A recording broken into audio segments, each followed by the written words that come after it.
And our second to last race we will dive deep into. And I do apologize, Raider Jim. I'll give you the first crack at this one because I realized my notes did not load for this one. But it is the Breeders' Cup Filly and Mare Turf. Obviously, we are going to be on the turf, 1 3/8 $2 million purse. And yes, for 3-year-old and up fillies and mares. Raider Jim, your thoughts? Race 12, Breeders' Cup Filly and Mare Turf. Yeah, 14-horse field, and this is going to be the number 13 horse. She Feels Pretty is going to take off at 4-1, and I think the horse to beat, not the favorite, but the horse to beat.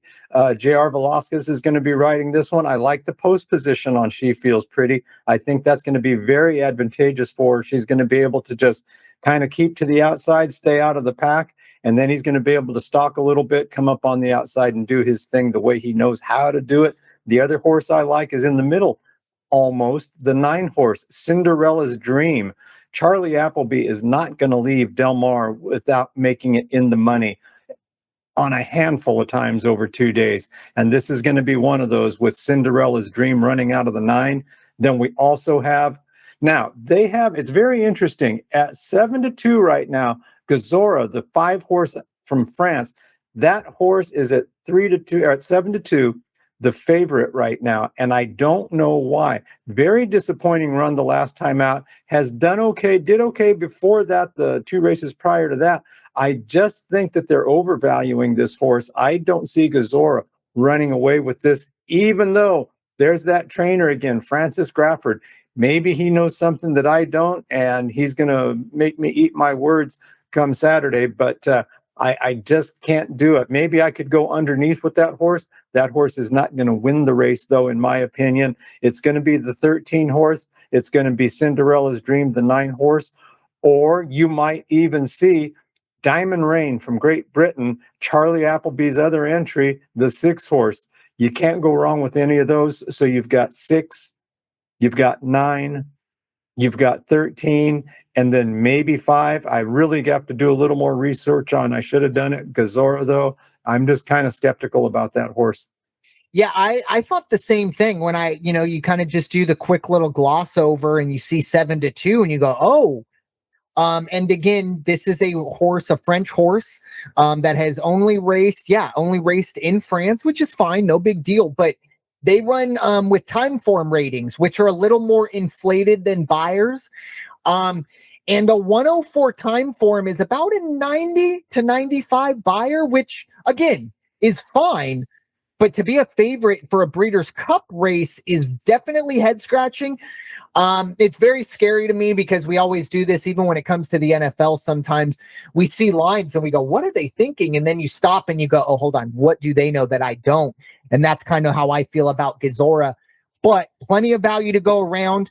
And I do think She Feels Pretty is going to be the horse to keep an eye on here. However, you mentioned the horse that I am most intrigued by, and that is the 6-horse Diamond Rain. I think Diamond Rain has a very good shot, Charlie Appleby, to win this race. Not only do we have the, obviously the pedigree, or at least I should say, the background that Charlie Appleby and Great Britain has for great turf horses going 2 or 3 turns, however you want to look at it. But this horse also shipped out to Woodbine in August and ran in the EP Taylor, got a little North American flavor, finished behind She Feels Pretty, but at 2.5 to 1 was only ahead. And now we're looking at this horse at 6 to 1. I like Diamond Rain a lot in this race. Some other ones that I just kind of had, value circled. The 7-horse, Be Your Best. Now, this is an Irish horse that has been racing a lot in North America. Nothing crazy jumps out to me, except for the fact you have Irad Ortiz aboard a 30 to 1 horse. You're not going to see that very often. And Irad Ortiz, it's just kind of like just put $2 on a place show ticket. And you know what? If it doesn't hit, it doesn't hit. But you'll feel really, really smart when Irad Ortiz brings this horse into its best run that we've seen in quite some time. I also really do like Cinderella's Dream, going back to last year's Breeders' Cup Filly and Mare Turfs, this exact race, went off as, yes, the favorite, just below 3-1, ended up just a half length off of Moira, maybe a little bit of